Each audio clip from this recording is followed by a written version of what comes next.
most expensive restaurant in the city, watching water drip from the awning above her. Her brown skin glowed under the bright streetlights, and her natural curls were pulled back in a sleek bun. She wore a simple black coat, but underneath was a designer dress she'd bought that morning. Not for Julian. Never again for Julian. Through the floor-to-ceiling windows she could see him clearly. Her husband. No, her ex-husband as of 3 hours ago. Julian sat at the best table in the house, the one that overlooked the city skyline. Beside him was Bianca, the woman he'd been sleeping with for the past year. Bianca wore red, her blonde hair cascading over her shoulders. She was laughing, touching Julian's hand, and he was smiling that smile Naomi used to think was meant only for her. They were celebrating. Champagne in crystal glasses. The most expensive bottle on the menu, Naomi knew. Julian always ordered the same thing when he felt victorious. The bubbles caught the light as they raised their glasses and clinked them together. Bianca leaned in and kissed him. Right there in public. Right there where anyone could see. Naomi's phone buzzed in her pocket. She pulled it out and saw a text from her lawyer, Patricia. It's done. Everything is official. Are you sure you want to be there watching this? Naomi typed back quickly. I need to see it. I need to remember this moment. Because this moment, this exact scene of Julian celebrating what he thought was his victory, would fuel her for everything that came next. He thought he'd won. He thought he'd outsmarted her. He told her during their last conversation before the final court date that she should be grateful he was even giving her anything at all. You didn't build this empire, he'd said. I did. You just stood beside me and looked pretty. Those words had cut deep. 12 years of marriage. 12 years of supporting his dreams, entertaining his clients, managing their home, and sacrificing her own career ambitions. And he reduced her to nothing more than decoration. But Julian had made a critical mistake. He'd underestimated her. He thought she was too hurt, too broken, too emotional to think clearly. He thought she would just sign whatever papers he put in front of her and disappear quietly into the background of his life. Naomi watched as a waiter brought their food. Lobster for both of them. Another celebration choice. Bianca fed Julian a bite from her fork and he laughed. The sound didn't reach Naomi through the glass, but she could imagine it. That deep, rumbling laugh he used to share with her. Her phone buzzed again. Patricia, the transfers are complete. Check your account. Naomi opened her banking app. The number that appeared on the screen made her breath catch. Not from shock, she'd known it was coming, but from the reality of it. $47 million. Just the liquid assets. The real wealth was in the companies, the properties, the investments that were now under her control. She looked back up at the restaurant. Julian had no idea yet. He wouldn't find out until Monday morning when he tried to access his accounts. When he tried to walk into his office and found the locks had been changed. When he called his business partners and discovered they now reported to her. The divorce papers he'd signed, the ones he'd barely read because his lawyer assured him everything was in his favor, had been very different from what he'd assumed. Patricia had crafted them carefully, using every piece of evidence Naomi had gathered over the past 6 months. Evidence of adultery. Evidence of hidden assets. Evidence of fraud. Most importantly, evidence that Naomi's family money had funded Julian's first major business deal, the one that had launched his entire empire. Mrs. Harris? A voice beside her made Naomi turn. A young couple stood there, the woman looking concerned. Are you okay? You've been standing in the rain. Naomi looked down. She hadn't noticed she was standing in a puddle. Her shoes were soaked. But she smiled at the couple. I'm fine. Actually, I'm better than fine. I'm free. The couple looked confused but smiled back and walked away. Naomi took one last look at Julian and Bianca. They were holding hands now, talking closely.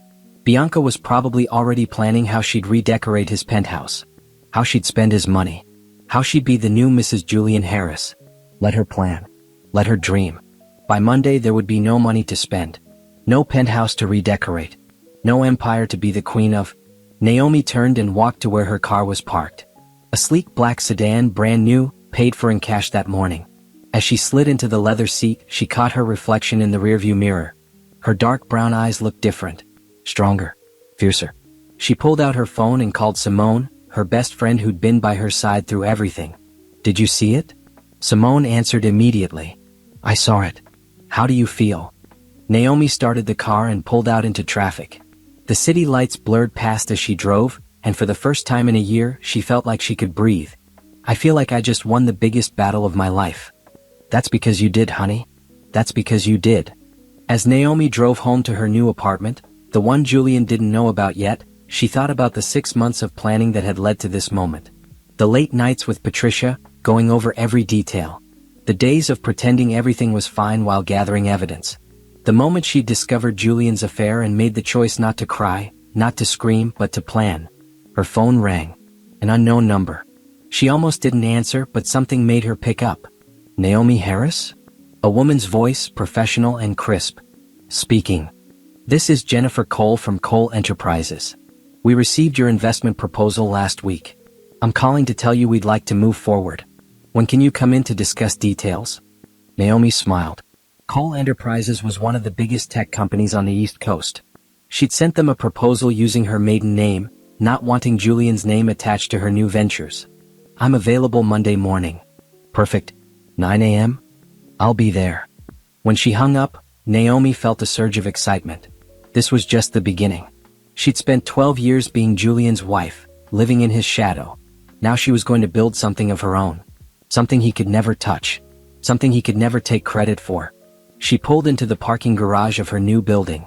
The apartment was on the 20th floor with windows that overlooked the river. She'd furnished it herself, choosing every piece with care. No more living with Julian's choices. No more pretending to like things she hated. As she rode the elevator up, Naomi thought about Monday.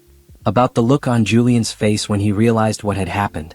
Part of her wished she could be there to see it. But Patricia had advised against any contact. Let him figure it out on his own, she'd said. Let him feel the same confusion and betrayal you felt when you discovered his affair.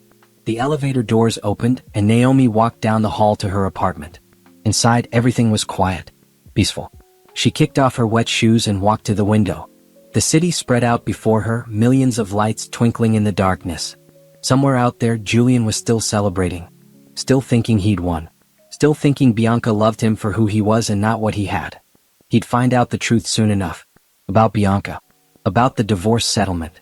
About everything he'd lost. But that was his problem now. Naomi had her own life to build. Her own empire to create. Her own happiness to discover. She pulled out her laptop and opened the folder labeled New Ventures. Inside were dozens of business proposals, investment opportunities, and plans she'd been developing for months. Patricia had connected her with some of the best business consultants in the country. Women who'd helped her understand that she had a mind for this, a talent she'd never explored because she'd been too busy supporting Julian. As Naomi reviewed her plans, she felt something she hadn't felt in years. Oh, excitement. The thrill of possibility. Her phone buzzed with a text from Patricia. Get some rest. Monday is going to be a big day. Naomi smiled and texted back. I don't think I can sleep. I'm too excited. Try anyway. You're going to need your energy. Trust me. Naomi set her phone down and walked to her bedroom. The bed was new, the sheets expensive and soft. She'd bought everything herself with her own money. Well, money that was legally hers now. Money that Julian thought he'd hidden well enough. As she changed into pajamas and climbed into bed, Naomi thought about the woman she'd been a year ago. That woman had been devastated when she discovered Julian's affair. She'd cried for days. She'd blamed herself. She'd wondered what she'd done wrong. But then something had shifted. She'd stopped crying and started thinking. She'd stopped blaming herself and started gathering evidence. She'd stopped wondering what she'd done wrong and started planning what she'd do right. That woman was gone now. In her place was someone stronger. Someone smarter. Someone who knew her worth and wouldn't let anyone diminish it again. Naomi closed her eyes, but sleep didn't come. Her mind was too active, thinking about Monday, about the future, about all the possibilities that lay ahead. She'd spent 12 years of her life with Julian. Now she had the rest of her life to spend on herself. And she was going to make every single moment count. 6 months earlier, Naomi had been a different person. She'd woken up that Tuesday morning the same way she'd woken up every morning for 12 years, next to Julian in their king-sized bed in their penthouse apartment. The sun was streaming through the floor-to-ceiling windows and she'd stretched, feeling content. Julian was already up, probably in his home office. He always woke early to check the markets, make calls to international clients, review reports. Naomi had learned his routine by heart. She'd gotten up, showered, and was planning to surprise him with breakfast when she'd noticed his phone on the nightstand. It wasn't like Julian to forget his phone. He treated it like an extra limb. She'd picked it up, planning to take it to him when it had buzzed with a text message. The preview on the lock screen had made her freeze. Last night was incredible. I can't stop thinking about you. When can I see you again? The sender was listed as B. Naomi had stood there holding the phone, feeling like the floor had disappeared beneath her feet. Her hands had started shaking. She told herself it could be innocent. Maybe a business contact. Maybe a misunderstanding. But she'd known. Deep in her gut, she'd known. She'd set the phone back down exactly where she'd found it. Then she'd walked to the bathroom and stared at herself in the mirror. Her reflection had looked the same as always, brown skin smooth and clear, natural curls still messy from sleep, dark eyes wide and uncertain. But inside, everything had changed. The old Naomi would have confronted Julian immediately, would have screamed and cried and demanded answers. But something had stopped her. Maybe it was the calm way the text had been written, suggesting this wasn't new. Maybe it was the way Julian had been distant lately, always on his phone, always with excuses for late nights. Maybe it was the memory of her mother's voice years ago telling her, if a man ever betrays you, don't react. Plan. So Naomi had gotten dressed, gone downstairs, and made coffee like nothing had happened. When Julian had emerged from his office, she'd smiled and kissed his cheek. Good morning. Morning. He barely looked at her, already scrolling through his tablet. I have meetings all day. Don't wait up for me tonight. Okay. Should I plan dinner for one? Yeah. I'll probably grab something at the office. Another lie. She'd known it even then. But she just nodded and watched him leave. The moment the door had closed, Naomi had called the one person she knew could help. Patricia Drummond was the best divorce lawyer in the state, known for her aggressive tactics and her ability to find hidden assets. They'd met at a charity gala years ago and had stayed in touch. Patricia? This is Naomi Harris. I need to see you today. It's urgent. Patricia had fit her in that afternoon. In her office, surrounded by law books and framed court victories, Naomi had told her everything. About the text. About Julian's behavior. About her suspicions. Patricia had listened carefully, taking notes. When Naomi finished, Patricia had leaned back in her chair. Here's what you need to understand. If we move too fast, Julian will hide assets. Men like him always do. They have offshore accounts, shell companies, properties and other names. If you confront him now, he'll lawyer up and protect everything. So what do? You gather evidence. You document everything. You become a detective in your own marriage. Patricia had pulled out a folder and slid it across the desk. This is a list of things I need you to do. Can you handle it? Naomi had looked at the list. Install tracking software on his phone if possible. Photograph important documents. Record conversations. Track his movements. Access his computer files. It had felt wrong. Like a violation. But then she'd thought about that text message. Last night was incredible. Julian had already violated their marriage. She was just protecting herself. I can handle it, she'd said. And she had. For the next 6 months, Naomi had become someone she'd never imagined. She'd learned how to install spyware on Julian's phone by borrowing it for just a second while he was in the shower. She'd learned how to access his computer remotely. She'd learned how to follow him without being noticed. What she'd discovered had been worse than she'd imagined.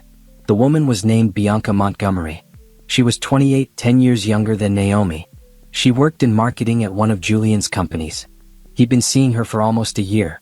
They had a regular routine, Tuesday and Thursday nights at her apartment, weekend trips when he claimed to be on business. But the affair wasn't the worst part. As Naomi had dug deeper into Julian's files, she'd discovered something else. He'd been systematically hiding assets for years.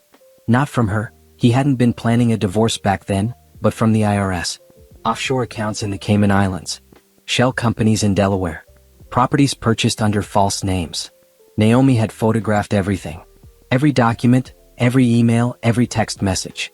She'd stored it all in a secure cloud account that Julian couldn't access. She'd also discovered something that had changed the entire game. Julian's first major deal, the one that had launched his business empire, had been funded by Naomi's father. Before her father had passed away 5 years ago, he'd given Julian $3 million as an investment in their future. Julian had never paid it back. Instead, he'd used it to leverage bigger deals, building company after company. Naomi had found the original loan documents in her father's old files. Her mother had kept everything in storage after he'd died. The documents clearly stated the money was a loan, not a gift, and was to be repaid with interest within 10 years. Julian had never mentioned these documents. He'd probably hoped they'd been destroyed. He'd certainly acted like the business empire was entirely his creation. Patricia had been thrilled when Naomi had shown her. This changes everything. We can argue that you have a claim to a significant portion of his assets. Your family money built his empire. Over those 6 months, Naomi had also learned things about herself. She discovered she was good at this, at investigating, at planning, at staying calm under pressure. She discovered she had a mind for business that she'd never explored. As she'd read through Julian's files, understanding his deals and strategies, she'd realized she could do this too. Maybe even better. She'd started attending business seminars using a fake name. She'd read every book she could find about investing, corporate strategy, and wealth management. She'd networked quietly, making connections Julian didn't know about. And through it all, she'd pretended. Every morning, she'd kissed Julian goodbye. Every evening when he came home, she'd asked about his day. She'd attended his business dinners and smiled at his colleagues. She'd even had dinner with Bianca once at a company event, making small talk while knowing exactly who this woman was. The hardest part had been the physical intimacy. Julian still wanted her sometimes, when Bianca wasn't available or when he wanted to maintain the appearance of a normal marriage. Naomi had forced herself to go through the motions, hating every second but knowing she couldn't raise suspicion. 3 months in, Naomi had met with Patricia again. They'd laid out all the evidence on a conference room table. Text messages, photos, financial documents, tracking data. It had painted a clear picture of betrayal and fraud. "This is good," Patricia had said. "This is really good. With this, we can get you at least 60% of everything. Maybe more." "I don't want just the money," Naomi had said. "I want the businesses. I want control." Patricia had looked surprised. "That's ambitious. Most women in your position just want the settlement and to move on." "I'm not most women." Naomi had picked up a file showing one of Julian's companies. "I've been studying these businesses. I understand them. And I know I can run them better than he can.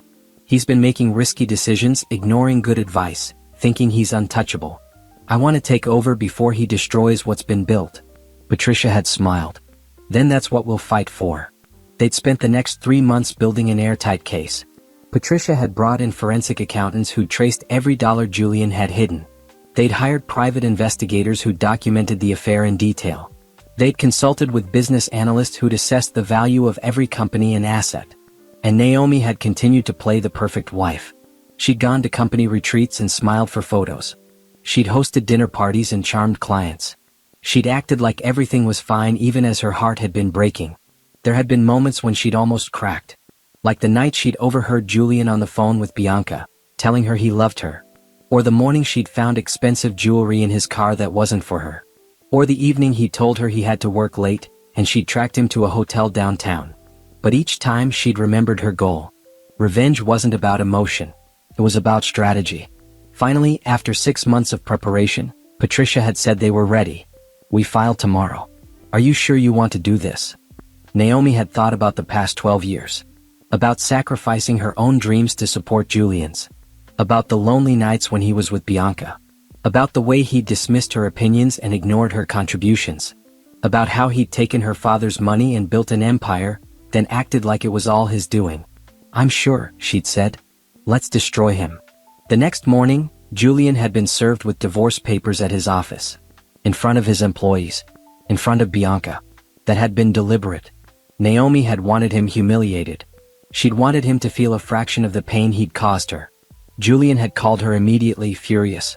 "What the hell is this?" "It's exactly what it looks like," Naomi had said calmly. "I want a divorce. You can't just, we need to talk about this." "No, we don't. My lawyer will be in touch." "Naomi, be reasonable. We can work this out. I'll end things with Bianca. We can go to counseling." So he'd admitted it. Just like that. No denial.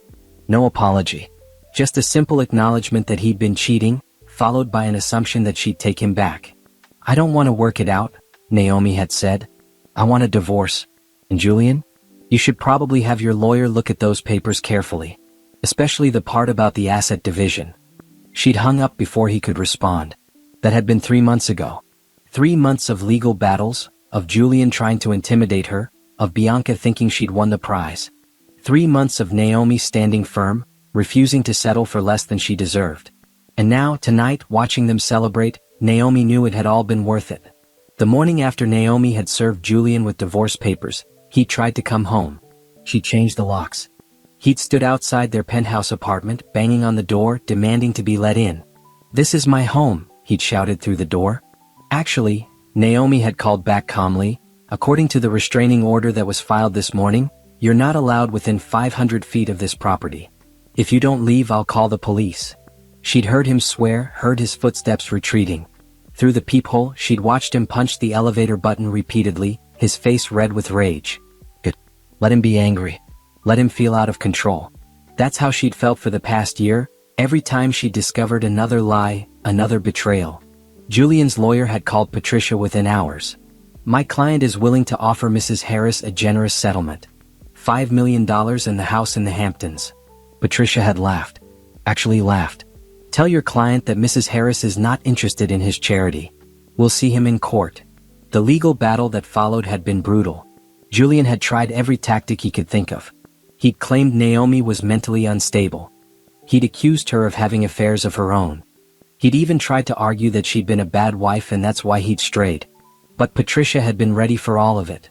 For every accusation Julian made, they had evidence to disprove it. Medical records showing Naomi was perfectly healthy. Phone records showing she'd never even texted another man inappropriately. Character witnesses who testified about her dedication to the marriage.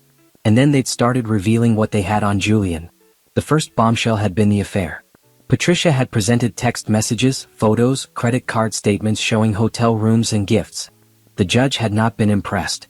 The second bombshell had been the hidden assets. The forensic accountants had testified about the offshore accounts, the shell companies, the properties purchased under false names. Julian's face had gone pale as each revelation came to light. The third and biggest bombshell had been the loan documents from Naomi's father. Patricia had presented the original papers, showing that Julian's entire empire had been built on borrowed money that he'd never repaid. "Your Honor," Patricia had argued, "my client's family gave Mr. Harris the foundation for everything he has today. That loan, with interest over 10 years, is worth approximately $30 million. But that's not all. Without that initial investment, Mr. Harris would never have been able to leverage the deals that followed. My client is entitled to a significant portion of the marital assets, not as a settlement, but as repayment for her family's investment and her own contributions to building this empire." Julian's lawyer had tried to fight it. "The loan documents are old. There's no proof." "We have bank records showing the transfer," Patricia had interrupted. "We have Mr. Harrison's personal notes about the loan. We have emails between him and Mr. Harris discussing repayment. The evidence is irrefutable." The judge had taken a recess to review everything. When he'd returned, his expression had been stern. "Mr. Harris, I've reviewed the evidence presented by both sides. I find Mrs. Harris's claims to be credible and well documented. I also find your attempts to hide assets deeply troubling. This court will not reward that behavior." Julian had tried to interrupt, but the judge had held up his hand. "I'm not finished.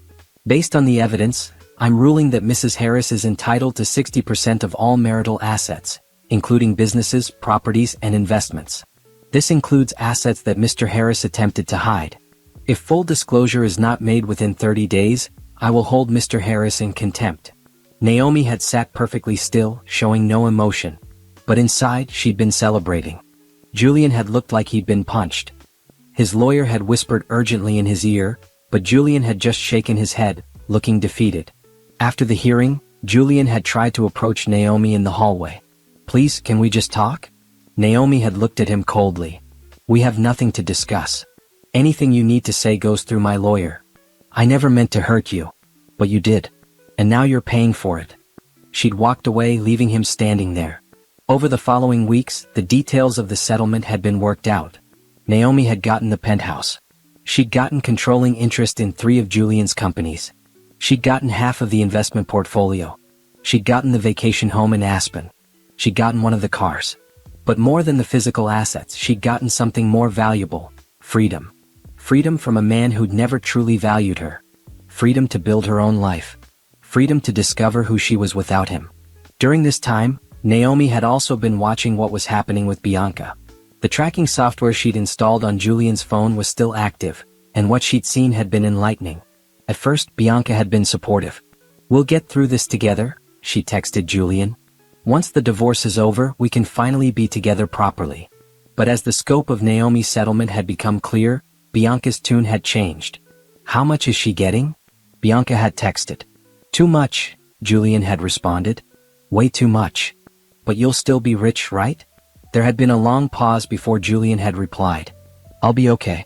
Just not as comfortable as before. Another pause. Then, what does that mean exactly? It means we might need to scale back a bit. The penthouse is gone.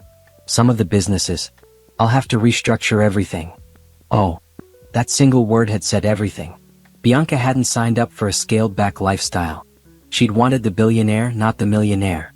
She'd wanted the penthouse and the private jets and the expensive vacations. Naomi had watched their relationship deteriorate in real time through those text messages. Bianca had started making excuses not to see Julian. She'd stopped responding to his calls as quickly. She'd started mentioning other men she'd met. Julian had tried to hold on. I love you, he texted desperately. We can still have a good life together. I need time to think, Bianca had replied. This is all moving too fast. Naomi had almost felt sorry for him. Almost. Then she'd remembered every lie, every night he'd spent with Bianca while Naomi had waited at home, every time he'd made her feel small and unimportant. No, she didn't feel sorry for him at all. The day the divorce had been finalized, Patricia had called Naomi. It's done. You're officially free. And rich. Naomi had been standing in her new apartment, looking out at the city. Thank you, Patricia. For everything. Thank you for trusting me. And Naomi? What you did, the way you handled this, I've never seen anything like it. Most women in your position fall apart. You turned into a warrior. After hanging up, Naomi had opened a bottle of champagne. Not the expensive stuff Julian always bought. Just a nice bottle she'd picked up at the store. She'd poured herself a glass and toasted to her reflection in the window. Here's to new beginnings, she'd said to herself. Here's to never settling for less than I deserve again. Her phone had rung. Julian. She'd let it go to voicemail. He'd called 3 more times. Each time she'd ignored it. Finally, he'd left a message. Naomi, please. I know I messed up. But you can't just take everything. This isn't fair. I built those companies. I worked hard for what I have. Your lawyer tricked the judge. If you'd just listened to me. She deleted the message before he could finish. Julian didn't get it. He still thought he was the victim. He still thought she'd somehow cheated to get what was rightfully hers. He still didn't understand that actions have consequences. That evening, Naomi had met Simone for dinner. Simone had been her best friend since college, one of the few people who'd known what Naomi was planning during those 6 months of preparation. You did it, Simone had said, raising her glass. You actually did it. I did. Naomi had clinked her glass against Simone's. I really did. How does it feel? Naomi had thought about it. Scary. Exciting. Freeing. All at once. Are you worried about running the companies? Honestly? No. I've been studying them for months. I understand them better than Julian ever did. He was always about the flash, the big deals, the headlines. He never paid attention to the details. That's where I'll be different. What's your first move? I'm meeting with the executive teams next week. I want to understand their concerns, their ideas. I want to build something sustainable, not just profitable. Simone had smiled. You're going to be amazing at this. You know that, right? Naomi had hoped so. She'd spent 12 years believing Julian when he'd said she didn't understand business, that she should leave the important decisions to him. Now she had the chance to prove him wrong. And herself right. Over the next few days, Naomi had prepared for her new role. She'd read through years of financial reports. She'd studied market trends. She'd researched competitors. She'd made lists of questions to ask the executives. She'd also bought a new wardrobe. Not because she needed to impress anyone, but because she wanted to feel powerful. She'd chosen sharp suits and bold colors, expensive heels, statement jewelry. When she looked in the mirror, she'd seen a CEO looking back. The night before her first day officially taking control of the companies, Naomi had stood in her apartment, looking at the city lights. Somewhere out there, Julian was probably with Bianca, celebrating what he thought was a victory. He had no idea what was coming. Naomi had smiled. Let him celebrate. Let him think he'd gotten away with only losing 60%. He didn't know yet that she was about to make that 60% worth twice what his 40% was worth. Because that's what she'd realized during those months of studying his businesses. Julian had been coasting. He'd been making safe, boring decisions. He'd been protecting what he had instead of growing it. Naomi wasn't going to make that mistake. She was going to take risks, make bold moves, transform these companies into something even bigger. And Julian would have to watch it all happen, knowing that the empire he'd lost was worth more in her hands than it had ever been in his. That was the real revenge. Not just taking what was his but making it better. Proving that she'd been the valuable one all along. Naomi had gone to bed that night with a smile on her face, excited for Monday morning in a way she hadn't felt excited in years. Her new life was about to begin. Monday morning arrived bright and clear. Naomi woke at 5 a.m., earlier than necessary, but she couldn't sleep. Today was the day everything changed. Today she walked into Julian's office as the owner. Today she took control. She'd spent extra time getting ready. Her suit was navy blue, perfectly tailored to her frame. Her hair was styled in a professional updo. Her makeup was flawless but not overdone. She looked at herself in the mirror and saw confidence staring back. The first stop was Harris Industries, the largest of the three companies she now controlled. It was a real estate development firm that Julian had built into a powerhouse. The office was in a gleaming tower downtown, taking up 3 entire floors. Patricia had arranged for Naomi to arrive before the regular staff. At 7 a.m., Naomi walked through the glass doors with her lawyer and a security team. The security guards at the front desk looked confused. "I'm Naomi Harris," she'd said calmly. "The new majority owner. These men are here to change the locks on the executive offices. Here's the court order." The guards had looked at the paperwork, then at each other, then back at Naomi. "Ma'am, we're going to need to call Mr. Harris." "Mr. Julian Harris no longer has authority in this building," Patricia had interrupted. "As you can see from the court documents, Mrs. Naomi Harris now owns 60% of this company and has full operational control. If you interfere, you'll be in violation of a court order." The guards had stepped aside. Naomi and her team had taken the elevator to the executive floor. Julian's office, her office now, was at the end of a long hallway. Floor-to-ceiling windows overlooked the city. Modern art on the walls. A desk the size of a small car. She'd walked in and sat down in the leather chair. It had felt right. While the security team had changed the locks, Naomi had gone through the desk drawers. Most were full of standard office supplies, but in the bottom drawer she'd found something interesting, a file labeled "Personal." Inside had been letters from Bianca. Love letters, written by hand, professing her devotion. There had also been photos of them together on trips. And something else, a prenuptial agreement draft between Julian and Bianca, dated just 2 months ago. Naomi had read through it, her eyebrows rising. Julian had been planning to marry Bianca the moment the divorce was final. The prenup had been extremely one-sided, protecting all of Julian's assets. Bianca would get nothing if they divorced. So Julian had trusted Bianca enough to destroy his marriage but not enough to share his wealth. Interesting. Naomi had taken photos of everything and sent them to Patricia with a note. Might be useful later. At 8 a.m., employees had started arriving. Naomi had asked the executive assistant, a young woman named Tasha, to gather all department heads for a meeting at 9.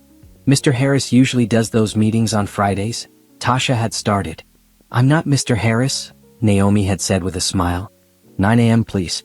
Conference room. At 9 sharp, Naomi had walked into the conference room. 12 executives sat around the table, all men, all looking confused and irritated. "Who are you?" one of them had demanded. "Where's Julian?" Naomi had remained standing at the head of the table. "My name is Naomi Harris. As of this morning, I own 60% of this company and have full operational control. Julian no longer makes decisions here." "I do." Silence. Then everyone had started talking at once. "This is ridiculous. Julian built this company. You can't just..." Naomi had waited for them to quiet down. When they didn't, she'd slammed her hand on the table. The sharp crack had silenced them immediately. "I can and I did. Now we can do this the easy way or the hard way. The easy way is you accept the change and we move forward.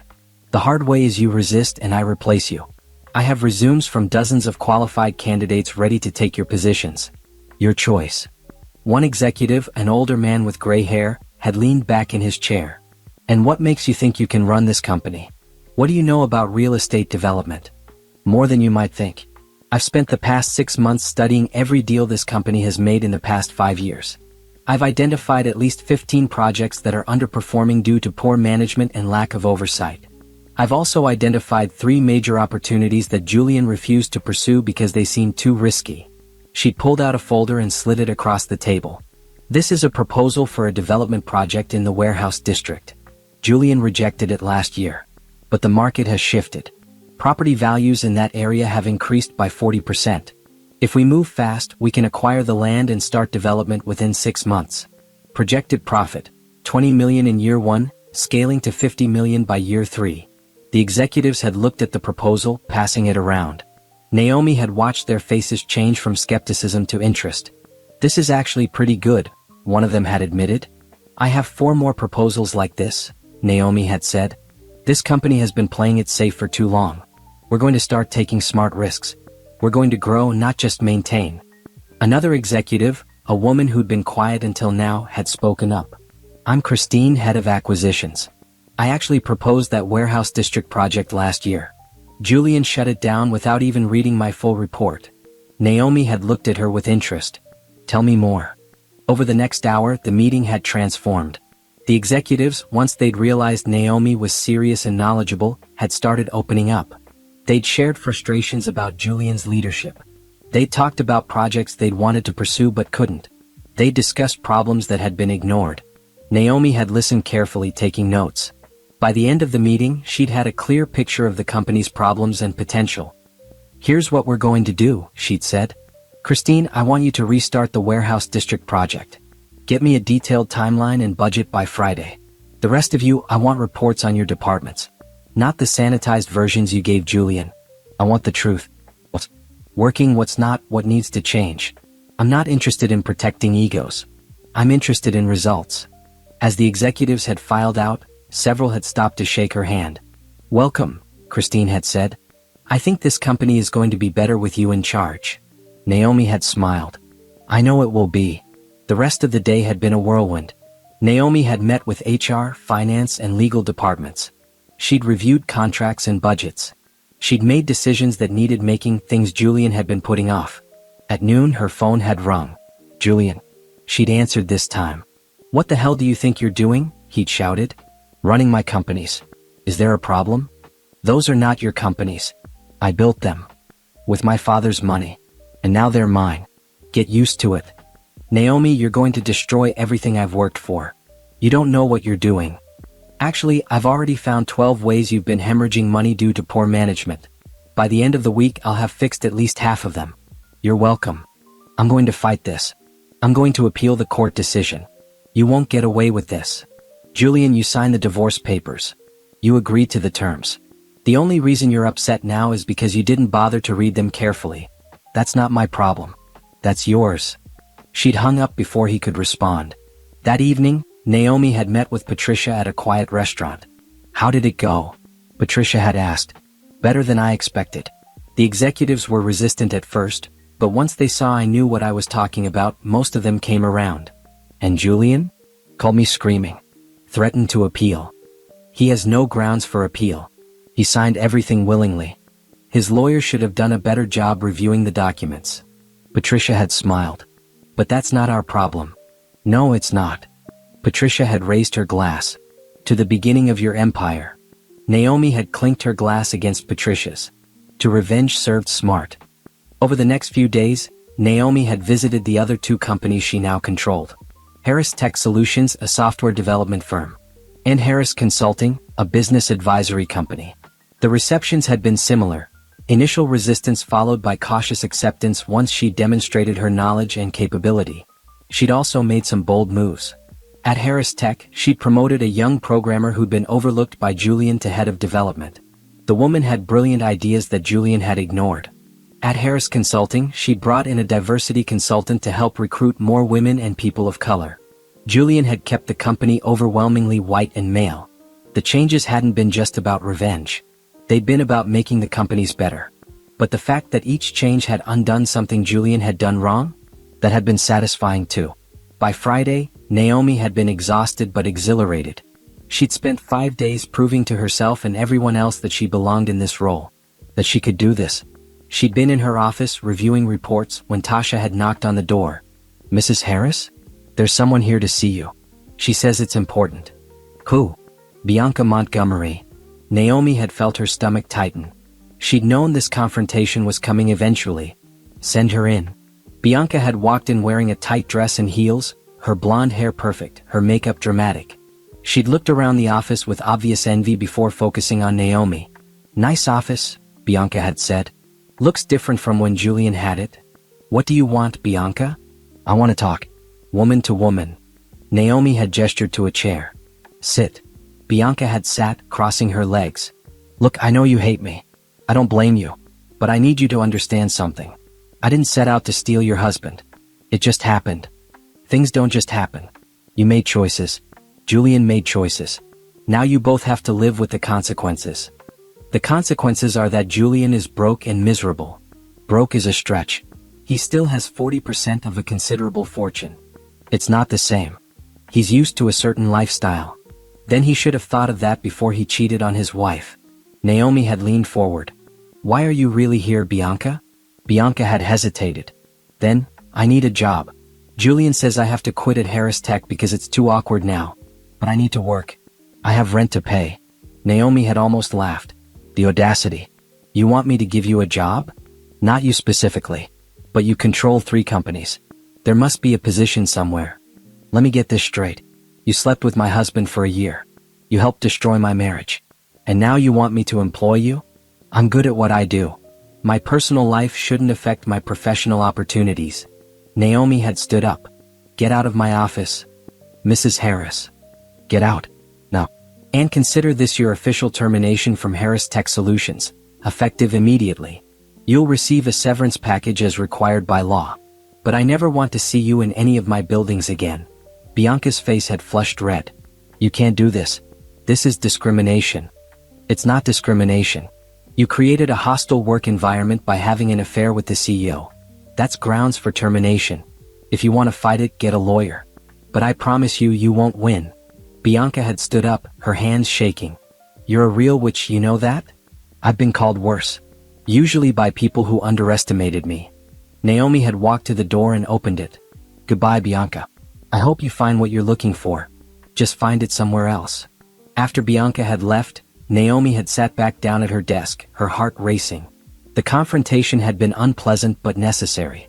She'd needed to make it clear that she wasn't going to be kind or forgiving to either of the people who'd betrayed her. That evening, as Naomi had been packing up to leave, her phone had rung. An unknown number.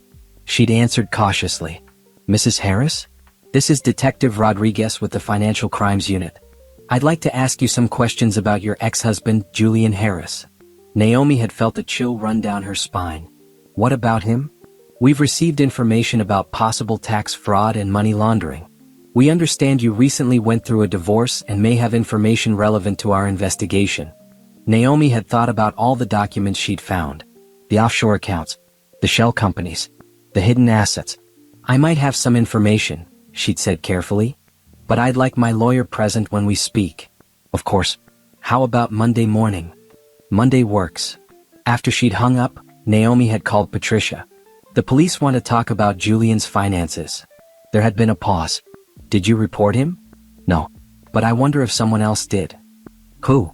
Naomi had thought about it. Probably one of his business partners. Or maybe someone at the IRS finally noticed the discrepancies. Are you going to cooperate with the investigation? Naomi had looked out at the city lights, thinking about Julian and Bianca celebrating while thinking they'd won. Thinking about all the ways Julian had cheated, not just on her but on the system. Yes, she'd said. I'm going to tell them everything I know. Because that was the thing about revenge. It wasn't just about taking what was yours. It was about making sure justice was served completely. And Naomi was just getting started. Monday morning, Naomi sat in a stark conference room at the downtown police station with Patricia beside her. Across the table were Detective Rodriguez and an IRS agent named Mr. Chin. Between them was a recorder. Thank you for coming in, Mrs. Harris, Detective Rodriguez said. He was a man in his 50s with kind eyes and a weathered face. We appreciate your cooperation. Before we begin, Patricia said, I want to clarify that my client is here voluntarily. She has not been accused of any wrongdoing and is simply providing information about her ex-husband's financial activities. Understood, Mr. Chin said.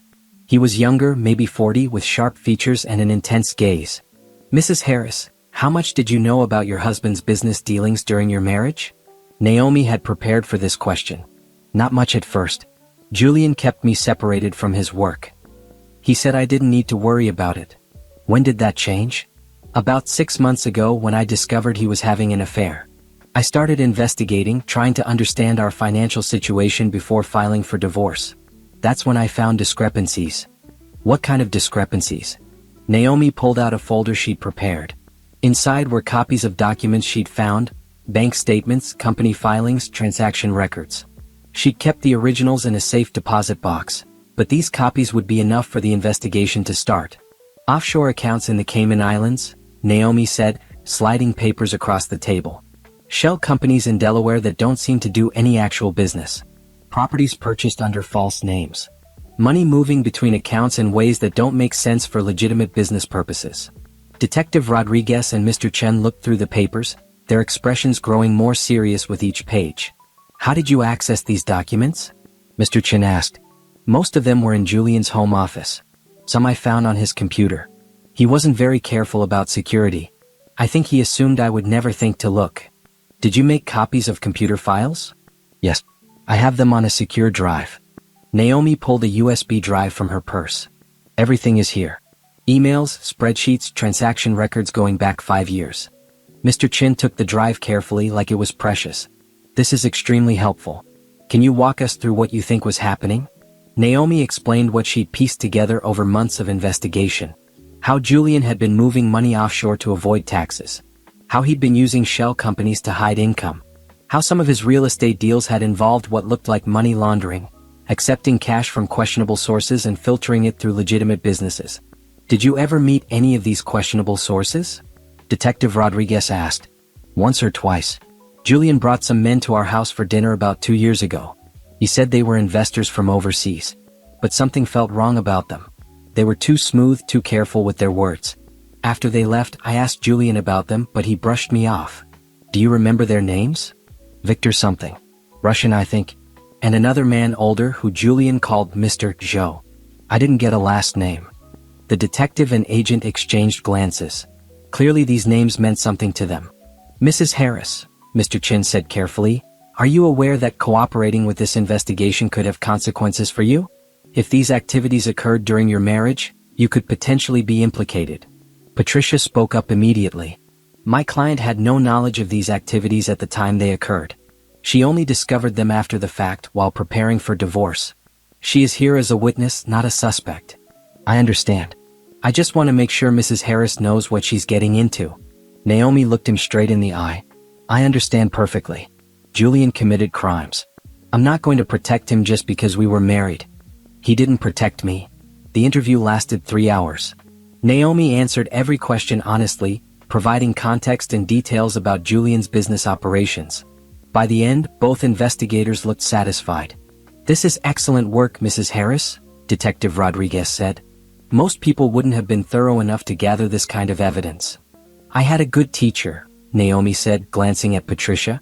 And I had motivation. After they left the station, Patricia drove Naomi back to her office. You did great in there. But you know this is going to get ugly, right? Once Julian finds out you talked to the police, he's going to be furious. Let him be furious. He should have thought about consequences before he committed fraud. I'm serious, Naomi. He might try to retaliate. How? I have restraining orders. I have security. I have lawyers. What's he going to do? Patricia didn't answer, which worried Naomi more than any warning could have. That night, Naomi was in her apartment when her phone rang. An unknown number. She answered cautiously. You told the police about me?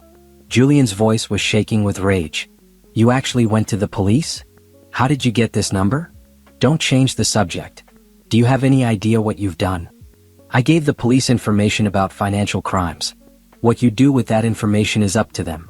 This is going to destroy me. I could go to prison. Then you shouldn't have broken the law. I can't believe you'd do this. After everything we had together. After 12 years of marriage.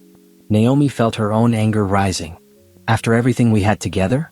You mean after you spent a year cheating on me? After you lied to my face every single day? After you took my father's money and built an empire, then told me I was just decoration? I never said that. Yes, you did. Multiple times.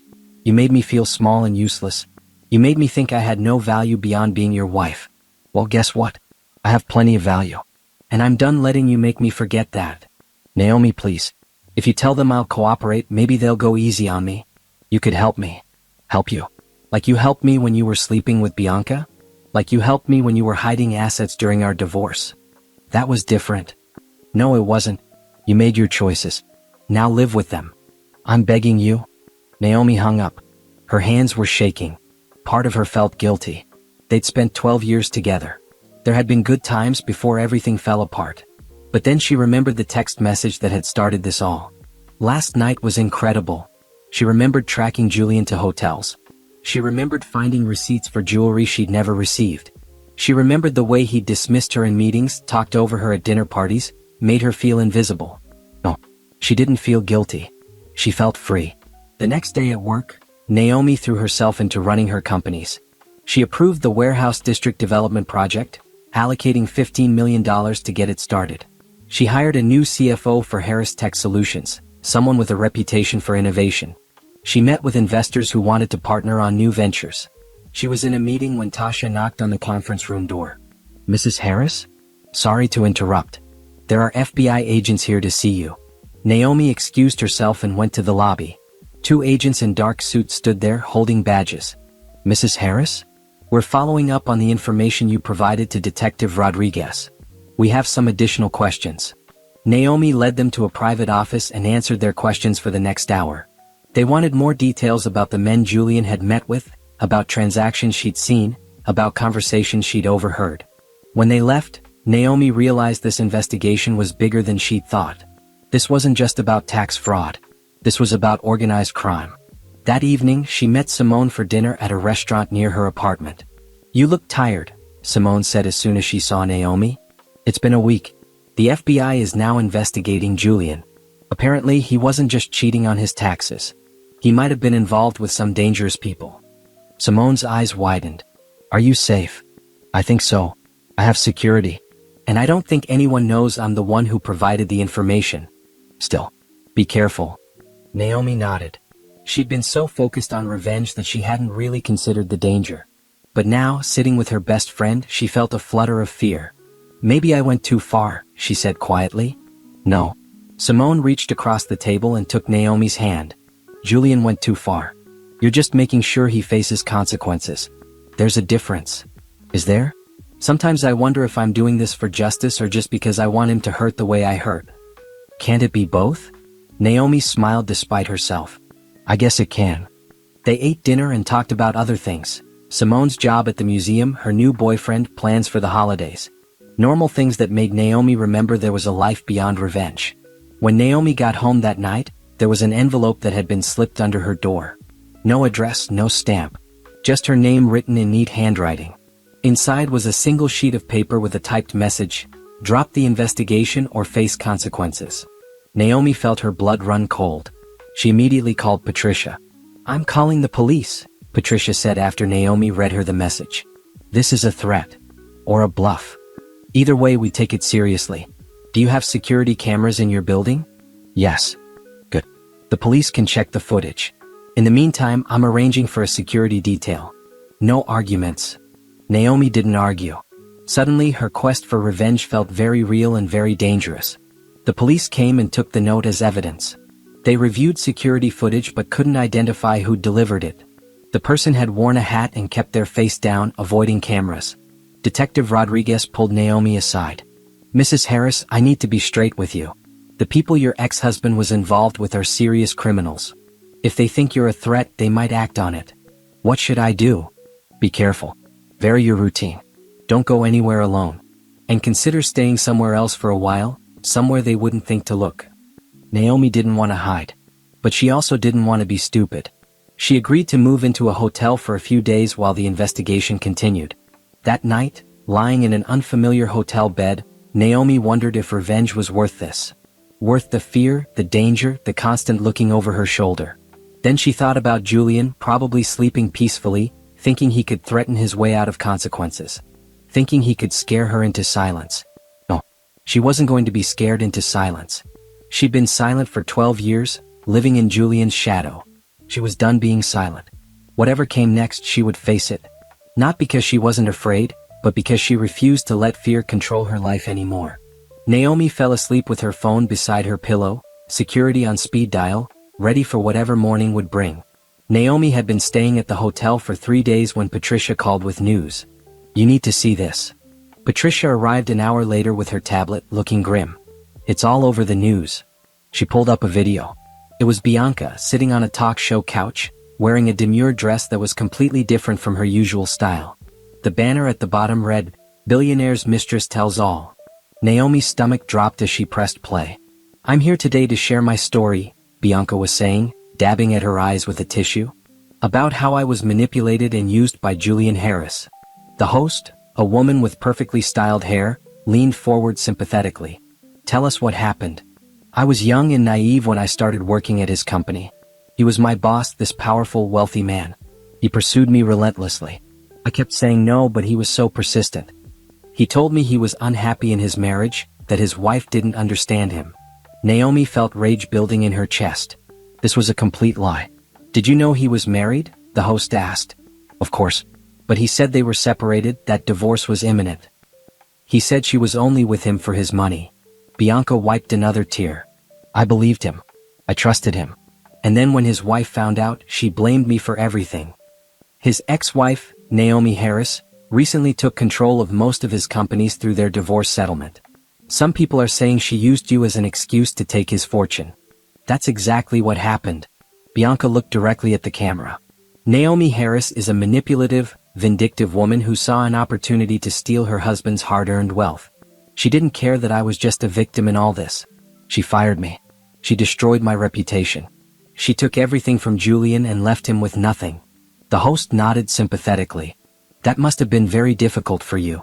"It still is. I can't find work anywhere. My name has been dragged through the mud. All because I fell in love with the wrong man." Naomi paused the video. Her hands were shaking. "This is unbelievable." "It gets worse," Patricia said. "She's filed a lawsuit against you for wrongful termination and defamation. She's asking for $5 million in damages." "On what grounds?" "She claims you fired her in retaliation for the affair, which she says was Julian's doing, not hers. She's painting herself as a victim of sexual harassment who then became a victim of your revenge." Naomi paced the hotel room trying to process this. "We have text messages proving she pursued the relationship. We have evidence that she knew exactly what she was doing." "I know. And we'll present all of that in court. But in the meantime, she's doing damage to your reputation. Look at this." Patricia showed Naomi social media. The video had gone viral. Thousands of comments, most of them attacking Naomi. Rich women always blame the other woman instead of their cheating husbands. She stole his money and now she's playing victim. Bianca is brave for speaking out. "They don't know the truth," Naomi said. "No, they don't. But that's not stopping them from having opinions." Naomi's phone rang. "Tasha.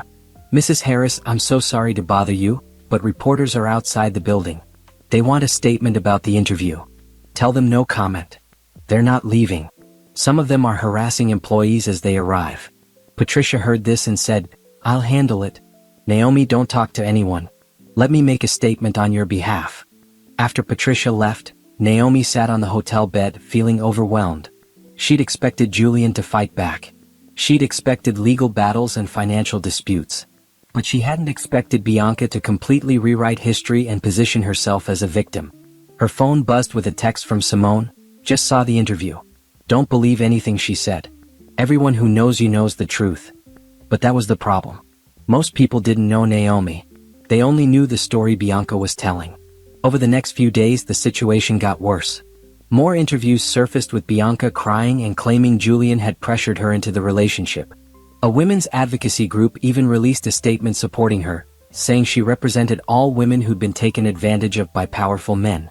Naomi wanted to scream. Bianca hadn't been taken advantage of. She'd actively pursued a married man. She'd sent him explicit text messages. She'd planned romantic getaways. She talked about becoming the next Mrs. Harris. But Naomi couldn't say any of that publicly without looking petty and vindictive. Patricia advised patience. "Let her tell her story. Then we'll present the evidence in court. The truth will come out." "When? How long do I have to be the villain while she plays the victim?" "As long as it takes. I know it's frustrating, but trust the process." The process felt like torture. Every day brought new articles, new interviews, new comments attacking Naomi. Her company's stock prices dropped as investors worried about the bad publicity. Some clients pulled their contracts, not wanting to be associated with the controversy. Naomi threw herself into work, trying to ignore the noise. She focused on the warehouse district project, which was progressing ahead of schedule. She approved funding for a new tech initiative at Harris Tech Solutions. She met with the executives, who assured her they supported her despite the media storm. But it was hard. Everywhere she went, she felt people staring, judging, whispering. A week after Bianca's first interview, Julian called. Naomi almost didn't answer, but curiosity got the better of her. "I saw Bianca's interviews," he said. "No greeting, no preamble. And? I want you to know I had nothing to do with that. She's lying about a lot of things." Naomi was surprised. "You're admitting she lied?" "I never pressured her into anything. I never told her we were separated. She knew exactly what she was doing." "Then why aren't you saying that publicly?" Julian was quiet for a moment. "Because I'm trying to get the FBI off my back. If I contradict her story now, it'll look like we're coordinating. Plus, her story makes me look like less of a villain. People feel sorry for the guy who was manipulated by his mistress and destroyed by his vindictive ex-wife. So you're letting her lie to save yourself." "I'm trying to survive, Naomi. You took everything from me. My companies, my money, my reputation. And now the FBI is investigating me for for things that happened years ago." "Crimes you committed," Naomi corrected. "Don't act like you're innocent." "I made mistakes. I know that. But did I really deserve to lose everything? Did I deserve to be cheated on for a year? Did I deserve to be told I was just decoration?" Silence. "I'm sorry," Julian finally said. "For what it's worth, I am sorry. I never meant to hurt you that badly. But you did hurt me. And now you're letting Bianca hurt me more by lying about what happened. What do you want me to do? Tell the truth." "I can't." "Then we have nothing to talk about." Naomi hung up, feeling even more frustrated. Julian was sorry, but not sorry enough to do the right thing. He was willing to let Bianca destroy Naomi's reputation if it helped him.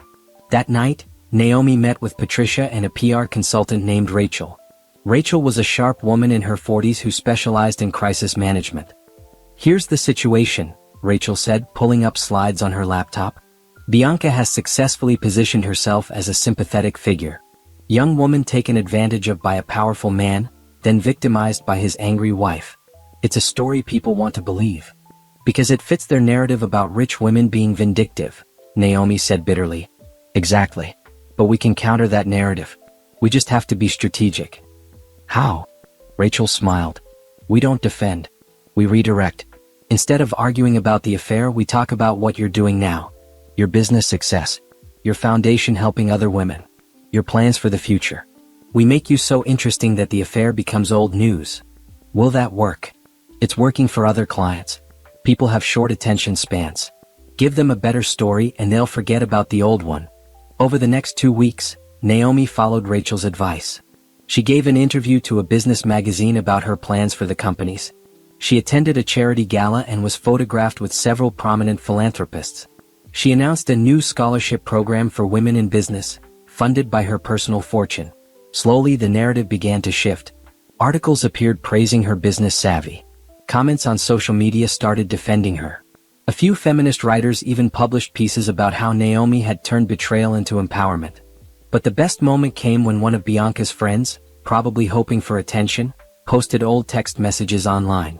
Messages where Bianca had bragged about dating a billionaire. Messages where she talked about expensive gifts Julian bought her. Messages where she'd laughed about the wife being clueless. The messages went viral. Suddenly, Bianca's victim story looked much less credible. Bianca tried to claim the messages were fake, but more people came forward with similar stories.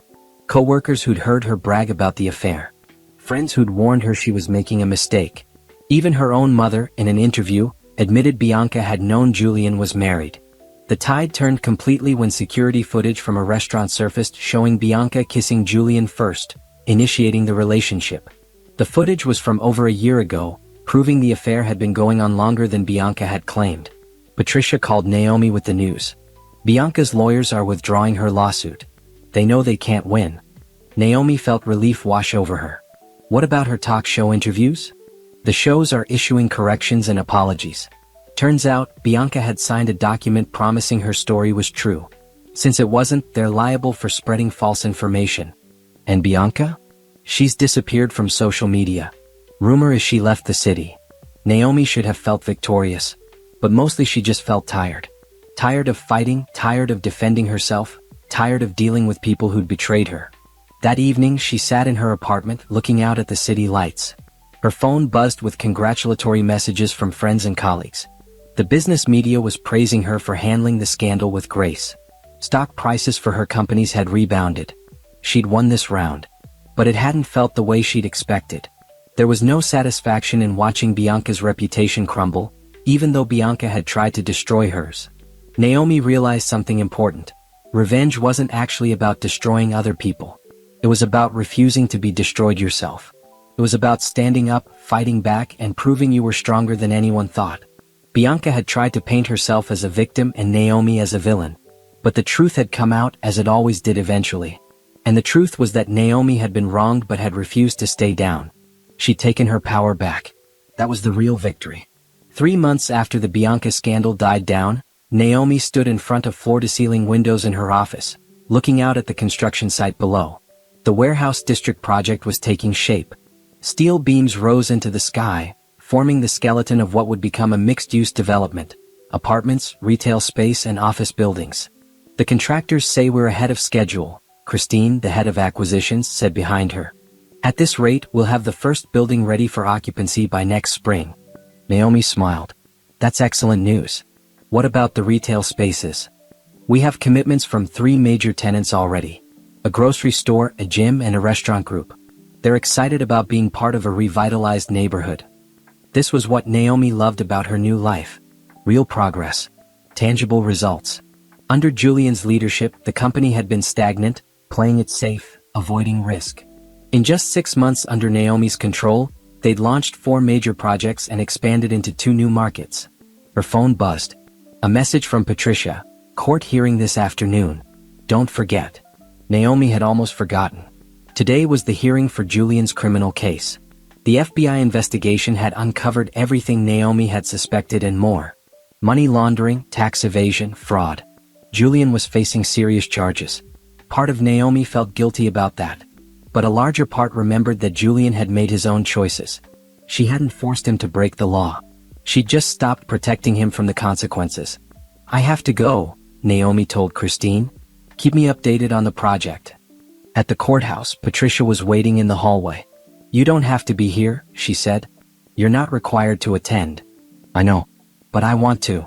Inside the courtroom, Naomi sat in the back row. Julian sat at the defendant's table with his lawyer. He looked different, thinner, older, worn down. His suit was nice but not as expensive as what he used to wear. His hair had more gray in it. When he turned and saw Naomi, his face hardened. But he didn't say anything. The hearing proceeded quickly. The prosecutor laid out the charges, presenting evidence of offshore accounts and shell companies. Julian's lawyer tried to argue that his client had made mistakes but hadn't intended to break the law. The judge wasn't buying it. Mr. Harris, you're a sophisticated businessman. You knew exactly what you were doing. These weren't mistakes. They were deliberate attempts to evade taxes and launder money. Your Honor, Julian's lawyer said, my client is willing to cooperate fully. He's prepared to pay all back taxes and penalties. That's a start. But cooperation doesn't erase the crimes. The judge set a trial date for 6 months away and set bail at $2 million. Julian's face went pale. Naomi knew he probably didn't have that much liquid cash anymore. As everyone filed out of the courtroom, Julian approached Naomi in the hallway. Satisfied? He asked. I'm not here for satisfaction. I'm here as a witness to justice. Justice? You destroyed my life.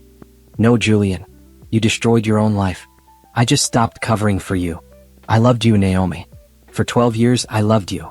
You had a funny way of showing it. Cheating on me. Lying to me. Stealing from the government and putting both of us at risk. I made mistakes. Stop calling them mistakes. They were choices. You chose to have an affair. You chose to commit fraud. You chose to put money ahead of integrity. And now you're facing consequences for those choices. Julian's lawyer touched his arm. We need to go. But Julian pulled away. I hope you're happy with what you've become. This cold, vengeful person. This isn't the woman I married. You're right. I'm not. The woman you married was naive and trusting. She believed the best in people. She put everyone else first. She let herself be diminished and dismissed. Naomi stepped closer. But you know what? I like this new version of myself better. She's strong. She's smart. She doesn't let anyone make her feel small. She's also alone. The words stung because they were partially true. Naomi was alone in many ways, but she was learning that alone was better than being with someone who didn't value her. I'd rather be alone than be with someone who treats me like I'm invisible, she said quietly. Goodbye, Julian. She walked away without looking back. Outside the courthouse, Patricia caught up with her. That was powerful. Was it? I don't feel powerful. I just feel sad. Sad for him? Sad for all of it. For 12 years that ended up meaning nothing. For the person I was who let herself be treated that way. For the person he became who thought cheating and lying were acceptable. You can be sad and strong at the same time, Patricia said. That's called being human.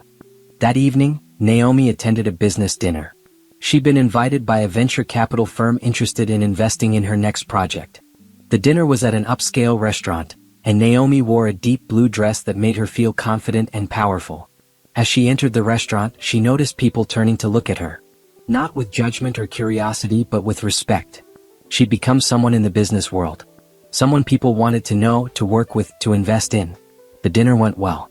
Naomi presented her vision for expanding into sustainable development. Buildings that were environmentally friendly and energy efficient. The investors were impressed. You have a clear vision, one of them said. That's rare. I spent a lot of years supporting someone else's vision, Naomi replied. Now I get to pursue my own. After dinner, as Naomi was leaving, a woman approached her. She was about 30, professionally dressed, with nervous energy. Mrs. Harris? I'm sorry to bother you. My name is Amanda. I just wanted to tell you that you've been such an inspiration to me. Thank you. That's kind of you to say. I mean it. I was in a relationship with a man who made me feel small. Who told me I wasn't smart enough to understand his work. When I heard your story, how you took back your power, it gave me the courage to leave him. Naomi felt tears prick her eyes. I'm glad you got out. So am I. And now I'm starting my own business. I'm terrified, but I keep thinking about what you did. If you could rebuild your entire life, I can build mine too. After Amanda left, Naomi sat in her car for a moment, processing the encounter. She'd been so focused on her own journey that she hadn't realized she was becoming a symbol for other women. Women who'd been diminished and dismissed. Women who'd been made to feel like they weren't enough. That night, Naomi couldn't sleep. She kept thinking about Amanda and about all the women who might be in situations like she'd been in. Women who loved men who didn't value them. Women who'd sacrificed their own dreams. Women who felt trapped.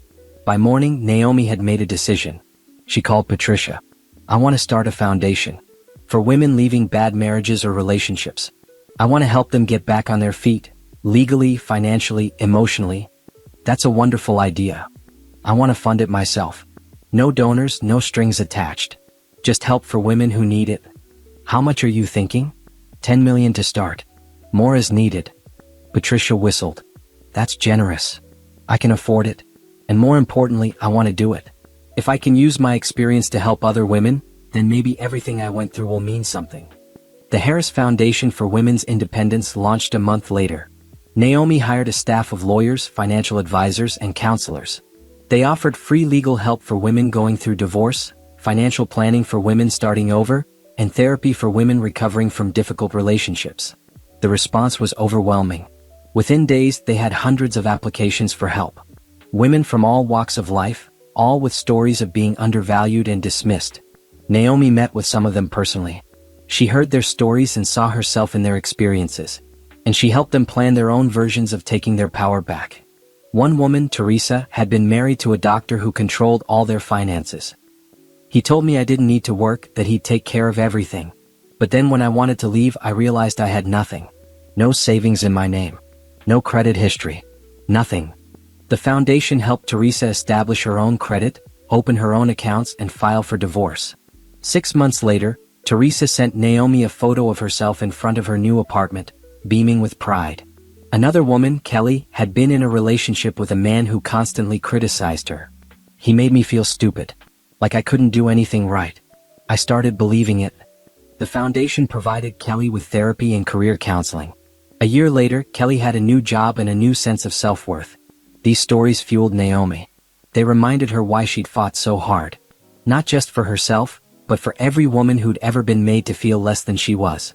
Meanwhile, her businesses continued to thrive. The Warehouse District project opened its first building to rave reviews. Harris Tech Solutions launched a new app that became a bestseller. Harris Consulting expanded into 3 new cities. Articles were written about Naomi's business acumen. She was invited to speak at conferences. Other companies wanted to partner with her. And through it all, Naomi remained focused on her vision, building something sustainable, something meaningful, something that helped people. One evening, about 9 months after the divorce, Naomi stood in her apartment, looking at a news article on her tablet. Naomi Harris, from betrayed wife to business mogul. The article detailed her journey, discovering the affair, the divorce, taking control of the companies, starting the foundation. It painted her as a success story. But reading it, Naomi felt complicated. Yes, she'd succeeded. But the path to that success had been painful. She'd lost 12 years of her life to a marriage that had been a lie. She'd been betrayed by someone she'd loved. She'd had to become someone harder, tougher, more guarded than she'd ever wanted to be. Was that really success? Her phone rang. Simone. Did you see the article? Just finished reading it. You're famous now. How does it feel? Weird. Surreal. Sometimes I look around at my life and I don't recognize it. Is that a bad thing? Naomi thought about it. No. Just different. I'm different. Better different? Yeah, Naomi said, meaning it. Better different. Because even though the journey had been hard, even though she'd lost things she'd valued, she'd gained something more important, herself. The real Naomi, not the version who'd molded herself to fit Julian's needs. Not the version who'd stayed quiet and small. The version who knew her worth and refused to settle for less. That was worth everything she'd been through. Spring arrived in the city with a burst of color. Cherry blossoms lined the streets, and the air smelled fresh and promising. Naomi stood on her apartment balcony with her morning coffee, watching the city wake up below. It had been a year since she'd discovered Julian's affair. A year since her life had imploded and then rebuilt itself into something completely new. Her phone buzzed with a calendar reminder, Foundation Gala tonight, 7 p.m. The gala was a fundraiser for the Harris Foundation. Over the past few months, word had spread about the work they were doing, and other people wanted to contribute. Tonight's event would raise additional funds and awareness. Naomi spent the day preparing. She had a hair appointment, a final meeting with the event planner, and a fitting for her dress, a stunning emerald green gown that made her feel like royalty. As she was getting ready that evening, Simone called. Are you nervous? A little. This is the first big public event I'm hosting as myself, not as Julian's wife. You're going to be amazing. Everyone's talking about the foundation. You're doing important work. I hope so. Sometimes I wonder if I'm doing enough. Naomi, you've helped over 200 women in less than a year. That's more than enough. At 7 p.m., Naomi arrived at the gala venue, a historic hotel ballroom with crystal chandeliers and marble floors. The room was already filling with guests. Business leaders, philanthropists, celebrities, and women who'd been helped by the foundation. As Naomi made her entrance, people turned to look. She walked through the crowd with her head high, shaking hands and greeting guests. She wasn't Julian Harris's ex-wife anymore. She was Naomi Harris, businesswoman and philanthropist. Mrs. Harris. A tall man with kind eyes approached her. I'm Trevor Mitchell. I run a tech company downtown. I wanted to personally thank you for what you're doing with the foundation. Thank you for coming, Mr. Mitchell. Please call me Trevor. My sister went through a difficult divorce last year. Your foundation helped her get back on her feet. She has her own place now and is starting a business. That's wonderful. What kind of business? Graphic design. She's always been talented, but her ex-husband convinced her she wasn't good enough to make money at it. Trevor smiled. She proved him wrong. And she says it's because your foundation gave her the confidence and resources to try. Naomi felt warmth spread through her chest. Stories like that are why I do this. Well, I brought a donation check tonight. It's not huge, but I hope it helps. Trevor handed her an envelope. Inside was a check for $50,000. This is incredibly generous, Naomi said, surprised. It's nothing compared to what you've done. Plus, I have some ideas about how technology could help the foundation reach more women. If you're interested, I'd love to discuss them sometime. I'd like that. They exchanged business cards, and Trevor moved on to let other guests talk with Naomi. The evening proceeded beautifully. Dinner was served. Speeches were made. Several women who'd been helped by the foundation stood up and shared their stories. There wasn't a dry eye in the room. When it was Naomi's turn to speak, she stood at the podium, looking out at hundreds of faces. "A year ago," she began, "I was at the lowest point of my life. I just discovered my husband had been cheating on me. I felt betrayed, humiliated, and worthless. I thought my life was over." The room was silent. But I was wrong. My life wasn't over. It was just beginning. I realized I had a choice. I could let the betrayal destroy me, or I could use it to rebuild myself into someone stronger. Naomi paused, gathering her thoughts. I chose to rebuild. But I also realized I wasn't the only woman who'd ever felt that way. There are millions of women in bad relationships, in difficult marriages, in situations where they feel trapped and powerless. This foundation exists for them. To tell them they're not alone. To give them the resources to take their power back. Applause filled the room. Tonight, we've raised over $3 million. That money will go directly to helping women escape bad situations and build new lives. But more than the money, I hope we're sending a message. You are stronger than you think. You are worth more than anyone has told you. And you deserve to be happy. The applause grew louder as Naomi returned to her seat. People came up to her all evening, wanting to contribute, wanting to help, wanting to share their own stories. By the end of the night, Naomi was exhausted but fulfilled. This was what mattered. Not revenge against Julian, not proving she could run his businesses, but actually making a difference in people's lives. As guests were leaving, Trevor approached her again. "That was an incredible speech. Thank you. I meant what I said earlier. I'd really like to discuss how we could use technology to expand the foundation's reach. Maybe we could have coffee sometime?" Naomi hesitated. She hadn't thought about dating since the divorce. The idea of trusting someone again felt impossible. But Trevor seemed genuine. And it was just coffee. "I'd like that," she said. They met for coffee the following week at a cafe near Naomi's office. Trevor brought his laptop and showed her ideas for an app that could connect women with foundation resources. Legal help, financial planning, counseling, all in one place. The goal would be privacy and accessibility, Trevor explained. Women could access help without anyone knowing, especially important for those in dangerous situations. Naomi was impressed. "This is brilliant. How much would it cost to develop?" "I'd like to donate my company's services. We'll build it for free." "That's too generous. My sister's life changed because of your foundation. This is how I can give back." They spent 2 hours discussing the app, brainstorming features, planning the development timeline. Naomi found herself enjoying the conversation, not just about work but about everything. Trevor was easy to talk to, funny, thoughtful. When they parted ways, Trevor said, "This was great. Would you want to have dinner sometime?" "Not about the foundation. Just dinner." Naomi's heart skipped. "Are you asking me on a date?" "I am. But I understand if you're not ready. I know you've been through a lot." Naomi thought about it. She wasn't sure if she was ready. But she also knew she couldn't hide from life forever. "Okay," she said. "Dinner sounds nice." Their first date was at a quiet Italian restaurant. Naomi felt nervous like a teenager again. But Trevor put her at ease, asking about her interests, her dreams, her foundation work.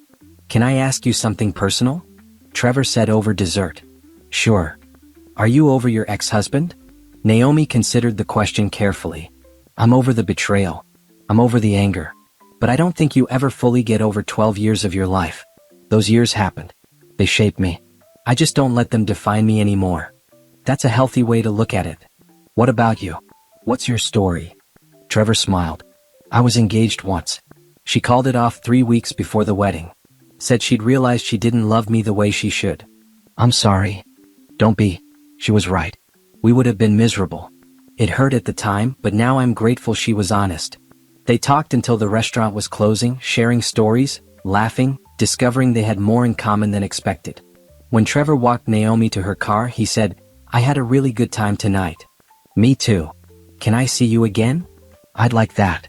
Over the next few months, Naomi and Trevor saw each other regularly. Sometimes for work meetings about the foundation app. Sometimes for dinner or movies. Sometimes just for walks through the city. Naomi found herself opening up to him in ways she hadn't expected. She told him about her marriage to Julian, about discovering the affair, about the divorce and the foundation. Trevor listened without judgment, offering support but not pity. "You're remarkable," he told her one evening as they sat on a bench overlooking the river. "Most people would have fallen apart. You built an empire. I didn't have a choice. It was rebuild or break. There's always a choice. You chose to be strong." Naomi leaned her head on his shoulder, feeling content in a way she hadn't in years. Being with Trevor was easy. He didn't try to control her or diminish her. He celebrated her successes and supported her goals. He was a partner, not a boss. But she was also scared. Scared of trusting again. Scared of being hurt again. Scared of letting someone get close enough to betray her. One night, Trevor seemed to sense her hesitation. "You know I'm not Julian, right?" "I know. I would never cheat on you. I would never lie to you. I would never make you feel less than you are. How can I be sure?" "You can't. Not completely. Trust is always a risk. But I promise you I'm worth the risk." Naomi wanted to believe him. And slowly, day by day, she was learning to trust again. Meanwhile, her businesses continued to thrive. The warehouse district development was fully leased before it was even finished. Harris Tech Solutions had doubled in value. Harris Consulting was opening offices internationally. Articles were written about Naomi's business acumen. She was invited to speak at Harvard Business School, sharing her story with students. She was featured on the cover of Fortune magazine with the headline, "The Phoenix CEO, How Naomi Harris Turned Betrayal into Billions." Through it all, Naomi remained grounded. She remembered where she'd come from. She remembered the pain that had brought her here.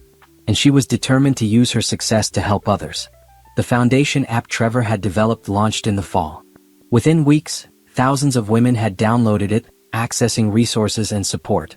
Success stories poured in, women leaving abusive relationships, starting new businesses, finding independence. One evening, Naomi received an email from a woman named Grace. "I was married to a man who controlled every aspect of my life. I had no money, no job, no way out. Your foundation's app gave me information about legal aid and shelters. I left him 3 months ago. I'm now living in my own apartment and working as a teacher's aide. Thank you for giving me hope when I had none." Naomi read the email with tears in her eyes. This was why she'd fought so hard. Not for revenge, not for money, but for moments like this. For women like Grace who needed someone to show them the way out. That night, Trevor came over for dinner. He'd become a regular presence in her life, and Naomi was starting to imagine a future with him. "I have something to tell you," Trevor said over dinner. Naomi's heart skipped, worried. "What?" "My company got acquired. For a lot of money." "Trevor, that's amazing. Congratulations." "Thank you. But here's the thing. I'm thinking about taking some time off. Maybe traveling.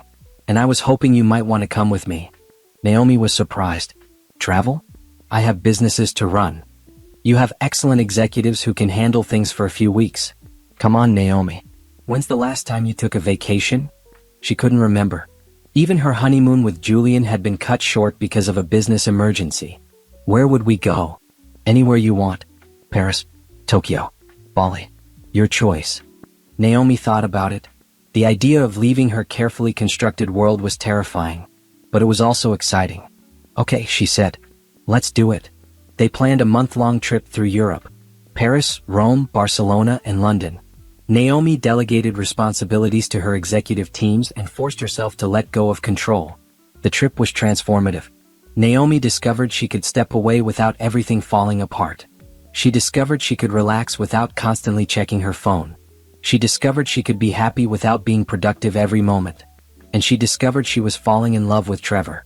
In Paris, walking along the Seine at sunset, Trevor took her hand. "I love you, Naomi. I know it's fast, and I know you might not be ready to hear that. But I need you to know." Naomi felt tears in her eyes. "I love you too. And that terrifies me." "Because of Julian?" "Because I trusted him and he destroyed that trust." "How do I know you won't do the same?" "You don't. But Naomi, you can't live your whole life protecting yourself from being hurt. Sometimes you have to take a chance on happiness." That night, Naomi made a choice. She chose to trust. She chose to love. She chose to believe that not all men were like Julian. It was the scariest and bravest thing she'd done since the divorce. While Naomi was in Europe with Trevor, events back home were reaching a climax. Patricia called with an update. "Julian's trial starts next week," Patricia said. "The prosecutor wants to know if you're willing to testify." Naomi was sitting in a cafe in Barcelona, warm sunshine on her face. The idea of returning home to testify against Julian felt like stepping back into darkness. "Do they need me?" "They have all the documents I provided. They have evidence, but your testimony would be powerful. You can speak to his character, his behavior, his deliberate attempts to hide assets." Naomi thought about it. Part of her wanted to be done with Julian forever. But another part knew that testifying was the right thing to do. "I'll do it," she said. "When do I need to be back?" "Trial starts Monday. You should be here by Sunday." Naomi explained the situation to Trevor, who immediately understood. "This is important. We should go back. I don't want to cut our trip short because of him." "We're not cutting it short because of him. We're going back because you're doing the right thing. There's a difference." They flew back Saturday night. On Sunday, Naomi met with the prosecutor to prepare for her testimony. The prosecutor, a sharp woman named Ms. Reynolds, went over what she'd ask and how Naomi should answer. "Just tell the truth. That's all we need." "What if his lawyer tries to make me look vindictive?" "He will. He'll try to paint you as an angry ex-wife who's out for revenge. But the evidence speaks for itself. You didn't create the offshore accounts. You didn't hide the money. You just discovered it and reported it." Monday morning, Naomi dressed in a conservative navy suit and headed to the courthouse. Patricia met her outside. "You ready for this?" "As ready as I'll ever be." Inside the courtroom, Julian sat at the defense table looking pale and thin. He'd lost weight, and his expensive suit hung loosely on his frame. When he saw Naomi, his expression hardened. The trial had already been going for a few days. The prosecution had presented financial records, testimony from accountants, and evidence of Julian's offshore accounts. Now it was time for Naomi's testimony. She was sworn in and took the stand. The courtroom felt too hot, too bright, too exposed. Ms. Reynolds began with basic questions. "Mrs. Harris, how long were you married to the defendant?" 12 years. "During that time, were you aware of his business dealings?" "Not the details. Julian kept me separate from his work. He said I didn't need to worry about it." "When did you first become aware of the offshore accounts?" Naomi explained how she'd discovered Julian's affair and then started investigating their finances. How she'd found documents in his office. How she'd accessed his computer files. "And what did you find?" "Bank accounts in the Cayman Islands. Shell companies in Delaware. Properties purchased under false names. Money moving in ways that didn't make sense for legitimate business." "What did you do with this information?" "I documented everything and gave it to my divorce lawyer. Later, I provided it to law enforcement." "Why did you provide it to law enforcement?" "Because I realized Julian wasn't just hiding assets from me. He was hiding them from the government. He was breaking the law." Julian's lawyer stood for cross-examination. He was a slick man in an expensive suit, with cold eyes and a practiced smile. "Mrs. Harris, isn't it true that you were angry at my client for having an affair?" "Yes." "And isn't it true that you wanted to punish him?" "I wanted him to face consequences for his actions." "Consequences? Or revenge?" "There's a difference. Revenge is about hurting someone out of spite. Consequences are about holding someone accountable for their actions. You took 60% of his assets in the divorce. Wasn't that revenge?" "No. That was a fair settlement based on my family's initial investment in his business and my contributions to the marriage." "But you also went to the police. You could have just taken your settlement and moved on. Instead, you tried to have him arrested." "I didn't try to have him arrested. I reported crimes that I discovered. That was my responsibility as a citizen." "Or as a vindictive ex-wife?" Ms. Reynolds objected. "Your Honor, counsel is badgering the witness." Sustained. "Move on, counselor." Julian's lawyer tried a different approach. "Mrs. Harris, did you ever benefit from these so-called illegal activities?" "No. But you lived in a house paid for with money from these accounts." "I lived in a house that I believed was paid for with legitimate business income. I had no knowledge of where the money actually came from." "How convenient." "It's the truth." The lawyer paced in front of the stand. "Mrs. Harris, isn't it true that you only reported these activities after your marriage fell apart? When you were still happily married, you had no problem with how your husband made his money."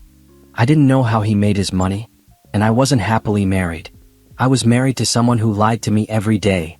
"Objection, Your Honor." Non-responsive. "I'll allow it," the judge said. Julian's lawyer tried for another hour, but Naomi held firm. She told the truth clearly and calmly. She didn't get emotional. She didn't get defensive. She simply stated facts. When she finally stepped down from the stand, she felt drained but relieved. She'd done her part. Over the next week, the trial continued. More witnesses testified. More evidence was presented. Naomi didn't attend most of it. She'd said what she needed to say. But she was there for the verdict. The jury deliberated for 2 days. When they returned, the courtroom was packed with reporters, interested parties, and people who'd been affected by Julian's crimes. "Has the jury reached a verdict?" the judge asked. "We have, Your Honor." The foreman stood and read from a paper. "On the count of tax evasion, we find the defendant guilty. On the count of money laundering, we find the defendant guilty. On the count of fraud, we find the defendant guilty." The foreman continued reading. "Guilty, guilty, guilty." Julian's face went white. His lawyer put a hand on his shoulder, but Julian shook it off. He looked around the courtroom wildly, and his eyes landed on Naomi. The look he gave her was full of hate and blame. Like this was all her fault. Like she'd committed the crimes instead of just reporting them. Naomi met his gaze steadily. She didn't smile. She didn't gloat. She just looked at him, letting him see that she was unmoved by his anger. The judge set a sentencing date for a month later. Julian was remanded to custody immediately, unable to make bail. As officers led him away in handcuffs, he kept looking back at Naomi. Outside the courthouse, reporters swarmed. Naomi had prepared a brief statement. "Justice was served today. My ex-husband committed serious crimes and he's being held accountable. I hope this sends a message that no one is above the law, no matter how wealthy or powerful they are." "Do you feel vindicated?" a reporter called out. "I feel like the truth came out. That's what matters." Patricia guided Naomi through the crowd to a waiting car. Once inside, Naomi let out a long breath. "It's over," Patricia said. "Really over this time." "I know. How do you feel?" Naomi thought about it. Sad, relieved, exhausted, all at once. "That's normal. You've been living in this for over a year. Now you can finally move forward completely." That evening, Trevor took Naomi to dinner at a quiet restaurant. She told him about the verdict, about testifying, about seeing Julian led away in handcuffs. "Do you think he'll serve time?" Trevor asked. "Probably. The crimes were serious and he showed no remorse. The judge won't be lenient." "And how do you feel about that?" "Honestly, I don't feel anything. Not happy, not sad. Just nothing. Julian made his choices. Now he has to live with them. That's a healthy attitude." Naomi smiled. "Therapy helps. I've been seeing someone for the past few months. Working through everything." "That's good. I'm proud of you." Over the next few weeks, Naomi focused on her businesses and foundation. She tried not to think about Julian or the trial or any of it. But she couldn't completely avoid it. The sentencing hearing was coming up and part of her felt like she needed to be there.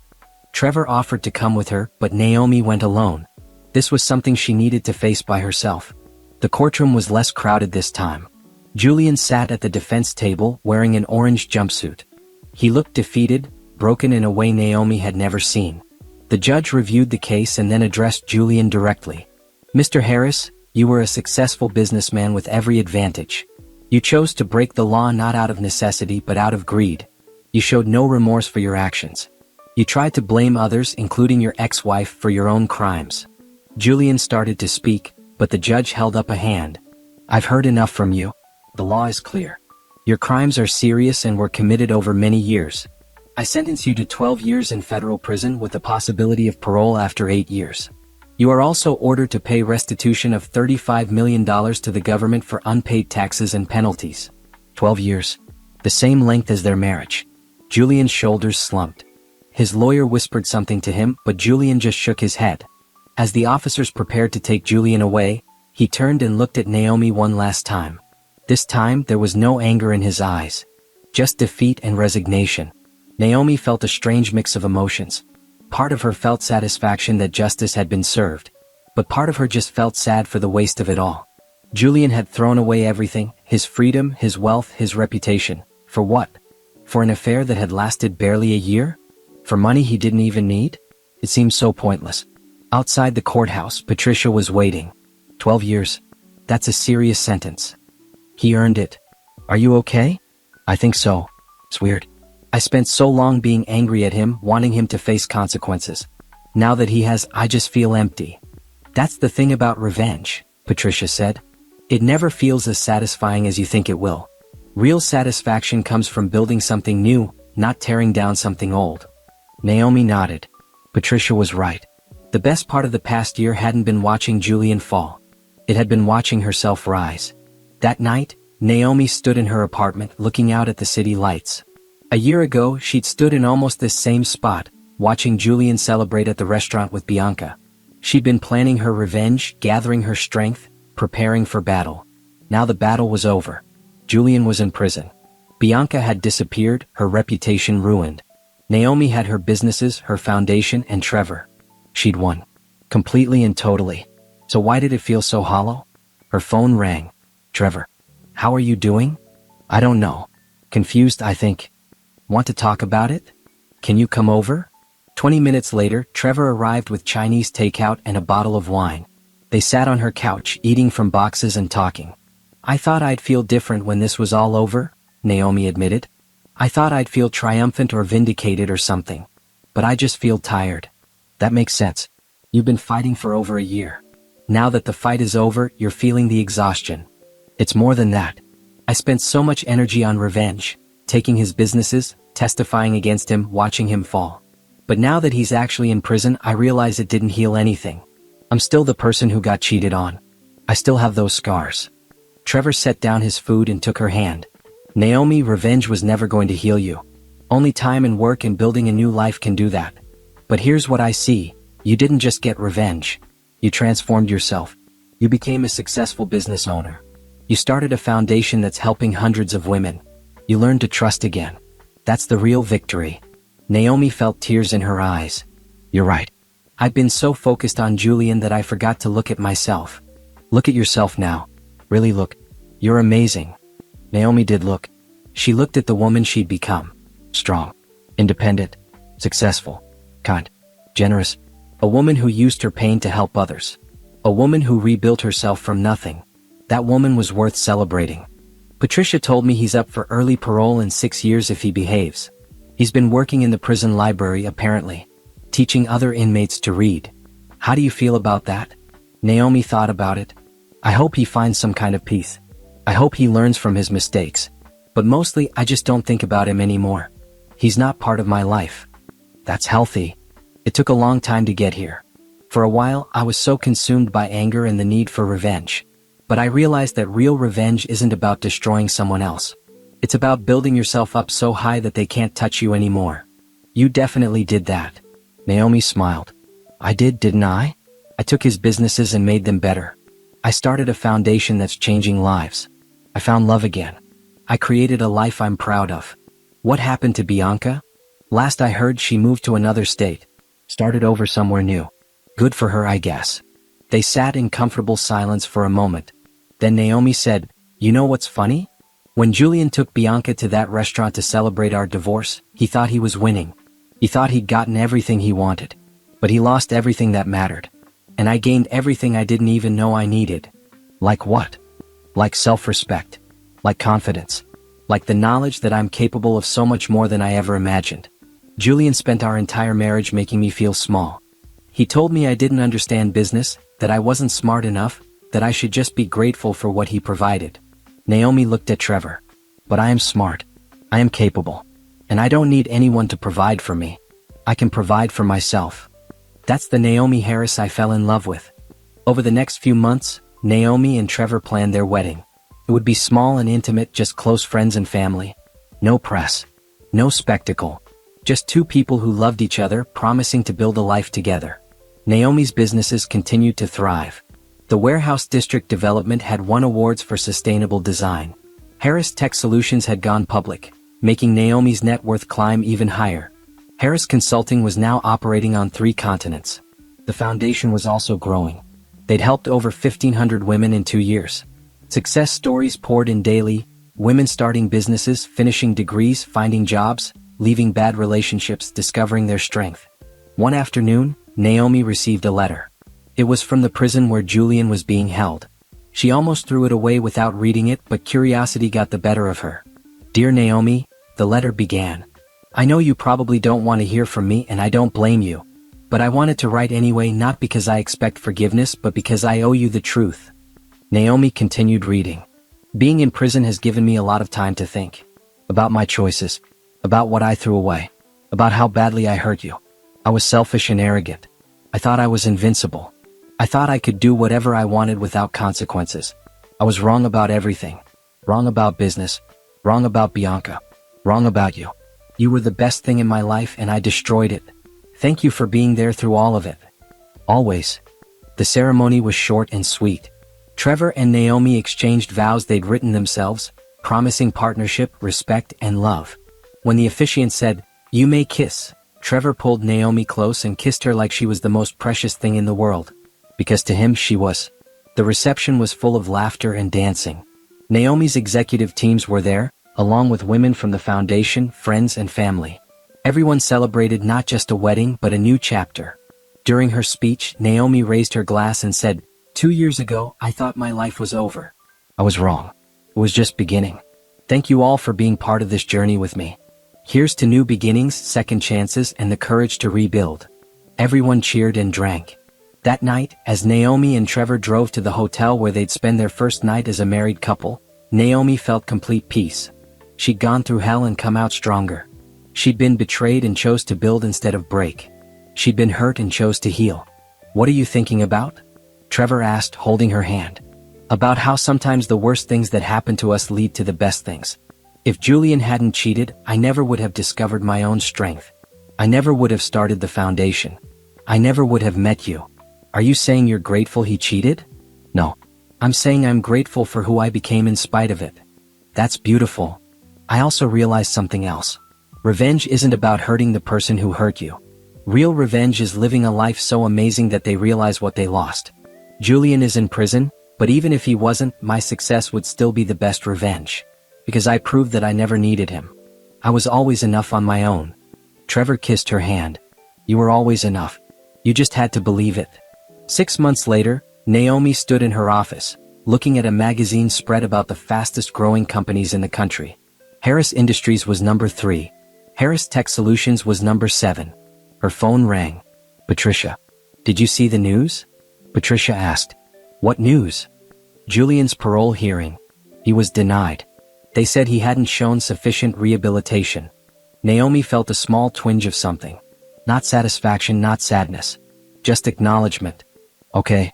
That's it? Just okay? What else is there to say? He made his choices. The parole board made theirs. None of it affects my life anymore. You really have moved on, haven't you?" "Completely. Julian is my past. Trevor is my present and future. My businesses are thriving. My foundation is helping people. I'm happy, Patricia. Really, genuinely happy. That's the best revenge of all." After hanging up, Naomi walked to the window. The warehouse district development was visible in the distance, bustling with life. Families lived there now. Businesses operated there. It was a thriving community built from nothing. Just like her. Her office door opened and Trevor walked in with lunch. "Hey, beautiful. Thought you might be hungry." Naomi smiled and kissed him. "Starving." They ate lunch together, talking about their plans for the weekend, about the foundation gala next month, about maybe starting a family soon. Normal things. Happy things. Things that had nothing to do with revenge or betrayal or the past. As Naomi sat with her husband, eating sandwiches and laughing at his jokes, she realized something profound. Victory wasn't about watching your enemies fall. Victory was about rising so high that you stopped thinking about enemies at all. She'd spent months planning revenge against Julian. But the real revenge had been building a life so fulfilling that he became irrelevant. Her businesses were worth 3 times what they'd been under his management. Her foundation had helped thousands of women. She'd found love with someone who truly valued her. She'd discovered capabilities she never knew she had. That was the victory. Not Julian in prison. Not Bianca's ruined reputation. Not the money or the power or the public vindication. The victory was Naomi Harris, strong, successful, happy, and free. And that was worth more than any revenge could ever be. As we come to the end of today's story, I want you to sit with us for just a moment. Not just as the story, but as the reflections of something deeper. Because what you just witnessed isn't only about one woman's journey. It's about a truth that echoes far beyond this screen. It's about resilience that refuses to break, even when the world demands silence. It's about strength that isn't always loud, but always present, steady, unshaken, and undeniable. Remind us that even in the face of injustice, betrayal, poverty, or pain, there is something within these women that cannot be erased.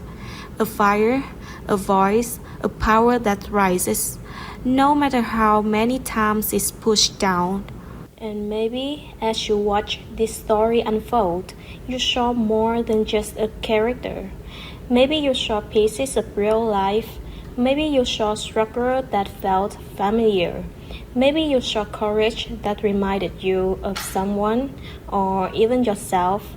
Because these stories, while fictional, are rooted in something very real. They are inspired by lived experiences, by untold stories, by voices that deserve to be heard louder and clearer than ever before.